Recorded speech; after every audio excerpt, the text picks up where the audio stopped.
So one of my most anticipated games of the year, Stellar Blade, is coming out at the end of this week. But a little bit ago, they released a demo you could play, which included around the first hour of game. Now most of the time I try to avoid these things, because I prefer to go into a new game completely blind. But in the modern gaming landscape, it's getting more and more common to waste your money on new releases that end up being complete failures. Looking at you, Forspoken, I'm still disappointed. So I decided to break my usual rules for the sake of Stellar Blade, as I wanted to make sure it was something I would actually want to play before I spent 4 hours worth of working hours on it later this week. So let's answer the question, will I buy Stellar Blade? The demo opens with really cool visuals in its opening cutscene. I really think this game is really beautiful, and it caught my eye right away.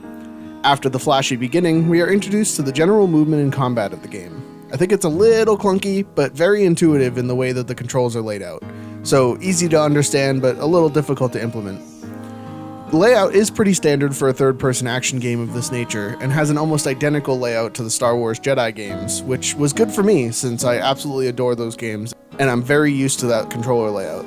It also includes a very simplified version of the stagger/balance mechanic, which you would commonly see in like Soulsborne games or even closer to something like Ghost of Tsushima. Another mechanic it shares with Soulsborne and the Jedi games are the rest camps. When you choose to rest and recharge your HP, enemies respawn every time. Which I personally don't like that kind of mechanic, but for the most part it's harmless, so it doesn't have that big of an impact. One of my biggest gripes with the demo so far, though, is a problem I've had with a number of games before, and I really think it just comes down to how I play games, but it's worth mentioning. Once you hit the attack button, there is no interrupting it until the animation is finished. Meaning if you go to attack and then the enemy decides to do so at the same time, you will almost certainly get hit, as there's no way to stop your attack to guard instead. I think this is mostly a me problem, because I'm a very run-and-gun player by nature, but it's something I wanted to make mention of because I've seen other players complain about the same kind of thing in other games.